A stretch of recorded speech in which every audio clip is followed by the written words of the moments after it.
Hello everybody, it's a fire day. What's up guys? Bit of a random update. Finally scored our own MIG for the shed. With a free kit apparently. Because I've been borrowing the old man's welder for the last year or so.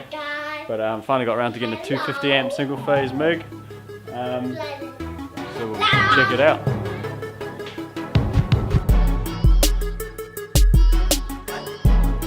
Regulator with it.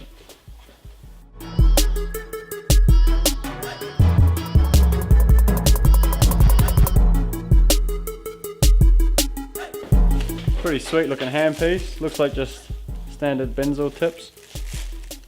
So feels pretty strong, so we'll see how it goes.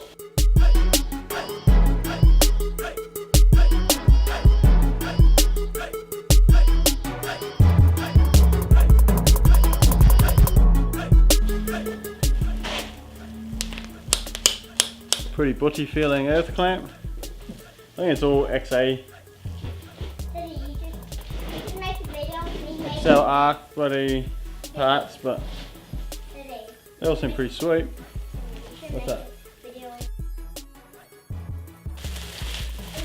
It also comes with DC arc capabilities, so it could come in handy and do some stick welding, go old school. What? If you wanted to pop these, then you could pop these.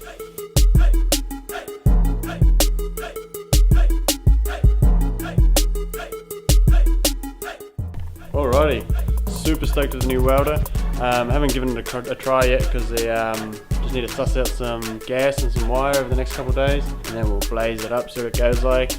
It's not going to be super grunty or anything. It's a relatively entry level welder, but it's pretty sweet. It should do the trick. It's definitely hot enough to do some tube work and some cages and whatnot. I do want to do a hell of a lot more work on the E30 with it, so it should be handy to have. As you can see, the car's on the stands now, so we'll start filming episode 6. I'm going to do a bit of a pull down and do a few more bits to it before chrome, and of course get these things rebuilt, and then slowly make our way back to the track.